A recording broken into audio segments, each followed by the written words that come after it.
Salut à toi, c'est Marteau Méga et on se retrouve dans une nouvelle vidéo, le nouveau volet des infos de Marteau Méga. Un format que j'essaye désormais de faire tous les 3 jours. Je dis pas que ça va être tenu, ça se trouve entre deux infos de Marteau Méga, il y aura 2 semaines, il y aura rien, ça se trouve, ça se passera jamais. Voilà.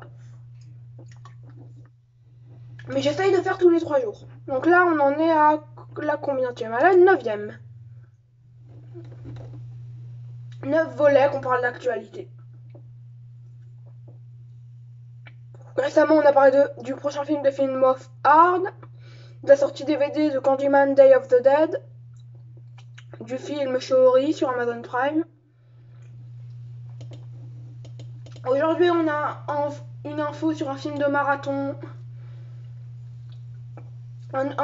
Saban Film qui a acquis un nouveau film, autant que Gravitas Ventures qui est aussi un film. Allociné cette fois qui parle de la suite des Boys in Thailand. L'info du jour, Nomira Pace dans un prochain film d'horreur. Amityville Impressing. Le soulèvement d'Amityville et un film de SF avec Chloé Grace Moretz. Première actualité, Bloody Disgusting, sorti le 18 novembre, c'est-à-dire après que j'ai tourné l'autre vidéo. Après que j'ai tourné le 8e volet des infos de Marteau Méga, tout simplement. Commençons. Donc, un coureur de marathon de ultra impliqué dans une course mortelle. Trixar Pictures à titre préventif à titre préventif ultra, donc c'est Trixar Pictures qui l'a acquis. Un scénario de thriller de survie de Collins Bannon rapporte Deadline, qui nomme Squid Games pour son appétit récent pour les projets de survie et note de manière hilarante que Bannon a écrit ceci avant la série Netflix. LOL. Digression. Les détails de l'histoire sont minces mais très cool. Apparemment, le protagoniste est un coureur d'ultra-marathon impliqué dans une course meurtrière. Je suppose que vous pouvez dire que c'est Squid Game-esque, mais je dirais que cela ressemble plus à un Battle Royale ou un The Most Dangerous Game qui a également été récemment refait. On en a parlé dans les infos de Marteau Méga il n'y a pas longtemps justement de The Most Dangerous Game. Je me rappelle plus dans lequel on a parlé. Voilà. Donc, J.D. Scott dirige Ultra avec des plans pour entrer dans une production d'ici le milieu de l'année prochaine. Ah, il n'est pas encore tourné? Ah, ok. Tsukishio de Sugar 23 produits. Plus à venir. Ça peut être bien. Je pense pas que ça va être extra, mais... qui sait? Donc voilà, il n'y a rien de plus à dire. Ensuite, nous allons parler de Saban Film. Saban Film acquiert RB4 après Mandy et Possessor.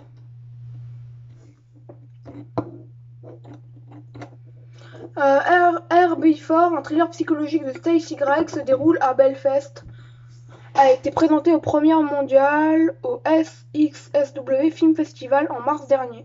Maintenant, Saban Film est entré et a acquis les droits nord-américains du film qui, selon Megan, dissout la réalité avec un mystère simple. Donc ils ont acquis les droits nord-américains.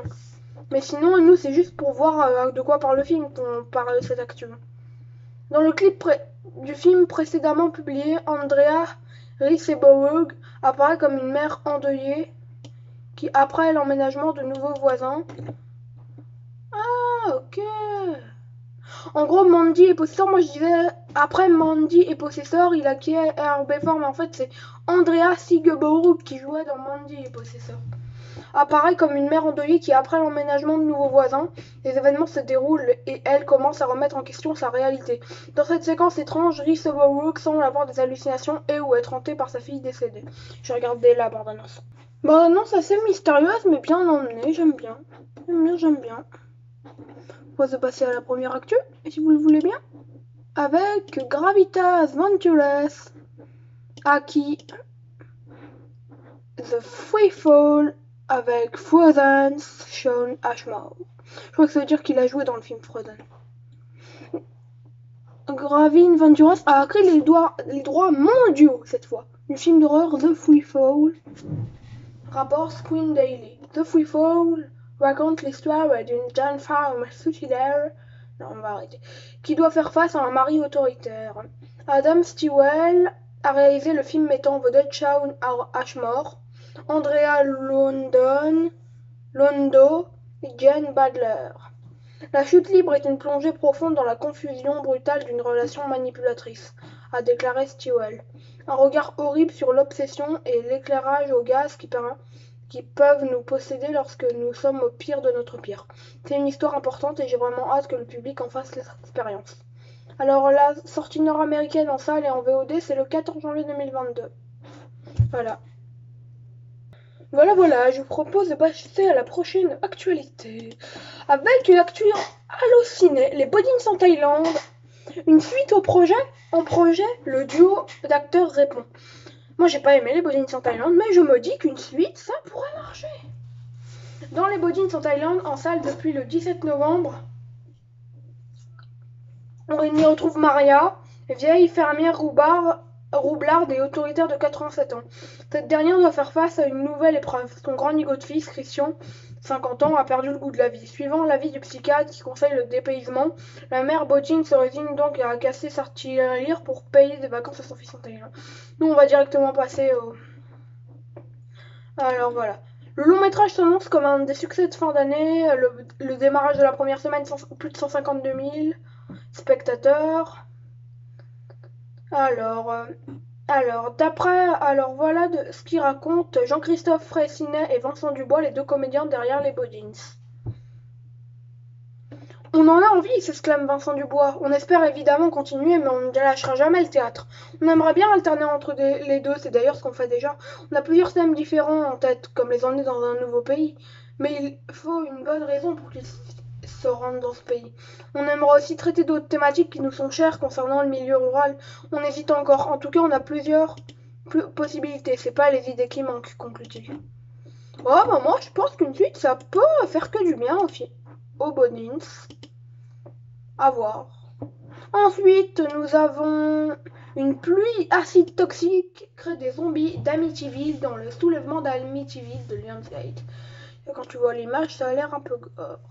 Le dernier film va mettre en lumière la tristement célèbre ville d'Amityville et Amityville Uprising de Lionsgate, qui fait suite à Amityville Harvest et à Amityville Moon. Ce sont tous des films d'horreur non officiels d'Amityville qui utilisent le titre Amityville pour attirer les spectateurs. Mais au moins celui-ci se déroule en fait dans la ville de Long Island, ce qui peut pas toujours être dit. Amityville Uprising arrive en numérique à la demande et en DVD le 11 janvier 2021. Une explosion chimique dans une base militaire déclenche une catastrophe surnaturelle dans ce thriller d'action horreur tendue. En tant que sergent, Dash essaye de maintenir la paix au poste de police local. L'explosion déclenche une pluie d'acide toxique qui dissout la chair de toute personne piégée dedans. Pire encore, il faut ressusciter les morts et attaquer les vivants. Dash et son collègue officier sa collègue officier Nina Rossi peuvent-ils découvrir ce qui est ami-ennemi, repousser les attaques et défendre leurs collègues jusqu'à ce que le cataclysme sauvage s'apaise? Ça a l'air assez classique et les effets spéciaux ont l'air plutôt moyens, mais moi je suis pas trop difficile, ça a l'air d'aller. Il y a une petite image d'une dame qui a le bas du visage, comment vous dire, ensanglanté et mordu. Ça peut être bien,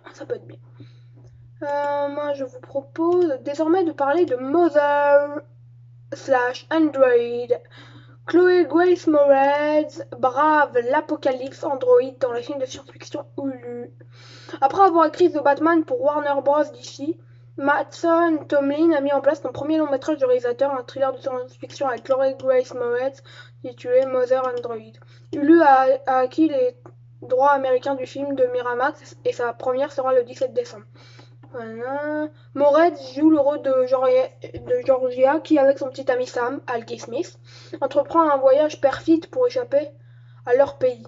qui est pris dans une guerre inattendue avec l'intelligence artificielle à quelques jours de l'arrivée de leur premier enfant. Le couple doit affronter le No Man's Land, un bastion de soulèvement Android, dans l'espoir de se mettre en sécurité avant d'accoucher. J'ai regardé la bande-annonce, ça peut être bien, c'est assez science. J'ai déjà regardé la bande-annonce personnellement, donc j'ai fait un petit tour sur l'article. Et ça a l'air bien, mais c'est très SF, hein, c'est pas vraiment horrifique. Voilà, mais ça peut être bien, mais je ne pense pas le regarder, même s'il sort en France, tout simplement. Voilà, voilà. C'est quoi les dernières infos sur Chloé Grace Moretz? Tiens, vous allez voir avec moi, tiens. On va voir ensemble c'est quoi toutes les infos sur Chloé Grace Moretz. Tiens, ils ont que ça comme info sur Chloé Grace Moretz? Ah ouais, bah a priori ils ont que ça. Bizarre, bizarre. Ah, donc c'est l'avant-dernière information. Ça peut être bien, ça peut être pas bien, ça j'ai pas d'avis. Mais nous, notre info du jour, c'est Noomi Rapace, actrice de Lamb, qui est mon film préféré de 2021, je tiens à le rappeler pour ceux qui n'ont pas suivi. Noomi Rapace devient sorcière dans You Won't Be Alone en janvier. Publié le 19 novembre, là je tourne le 21 novembre. Et parce qu'ils ne publient pas le week-end, je crois, des castings où ils publient que très peu. Et j'ai regardé, mais il n'y a pas d'autres actus, je crois, qui sont sortis au niveau des films. Ouais, c'est la dernière actualité qui est sortie et c'est la plus intéressante de toutes. Alors, c'est une toute petite annonce parce qu'il n'y a pas de bande-annonce, il n'y a rien. Fraîchement sortie de Lamb d'A24 et de The Trip de Netflix, l'actrice Noomi Rapace a créé son prochain rôle du cinéma d'or dans You Won't Be Alone. Selon Deadline, c'est bien Deadline. Attendez, je vérifie. Le thriller d'horreur surnaturel de Focus Features est prévu pour une sortie en salle le 28 janvier 2022. Le film a le synopsis suivant. Situé dans un village de montagne isolé de la Macédoine au 19e siècle, je crois que c'est 19e siècle, attendez. Oui, c'est 19e siècle. Le film suit une jeune fille qui est kidnappée puis transformée en sorcière par un ancien esprit. Curieuse de la vie humaine, la jeune sorcière tue accidentellement un paysan dans le village voisin, puis prend la forme de sa victime pour revivre dans sa peau. Sa curiosité enflammée, elle continue d'exercer ce pouvoir horrible afin de comprendre ce que cela signifie d'être humain. You Won't Be Alone marque le premier long métrage du scénariste-réalisateur australo-macédonien Zoran Stolevski. Christina Seyton et Sam Jennings produisent. Le film met également en vedette Anna Maria Marinka, Alice Englert, Carlotto Cotta, Félix Marito et Sarah Klimowska. Et je crois que c'est parce que la sorcière, elle sera jouée par d'autres personnes aussi. Elle sera pas que jouée par Noomi Rapace puisqu'elle change de corps. Déjà, pourquoi ça m'intéresse? Actrice de Lamb, un film macédonien. Jamais entendu parler d'un film macédonien. Je crois que puisque c'est tourné en Macédoine, ça doit plutôt être macédonien. Macédoine? Ah oui, macédonien, moi je dirais, mais ça se trouve c'est macédonien. On va dire macédonien. Donc voilà, elle fait le tour de l'Europe en ce moment. Norvège, Islande, Macédoine, ça se trouve elle va passer en France, hein, qui sait. Et aussi, je sais pas, le synopsis est ma foi intéressant. Maintenant j'attends la bande-annonce. De toute façon je suis Bloody Disgusting comme je peux. Donc normalement je lâche après la bande-annonce si elle y est. Je regarde s'il y a d'autres petites actualités sur lesquelles on pourrait revenir. Je regarde. Non, a priori, il n'y a rien. Voilà. C'est la fin de cette vidéo. Les infos de Muerto Mega, normalement, vous le retrouverez le 24 novembre. Peut-être avant, peut-être après. Dépendant du nombre d'actualités qu'il y aura. Ciao. C'était Muerto Mega.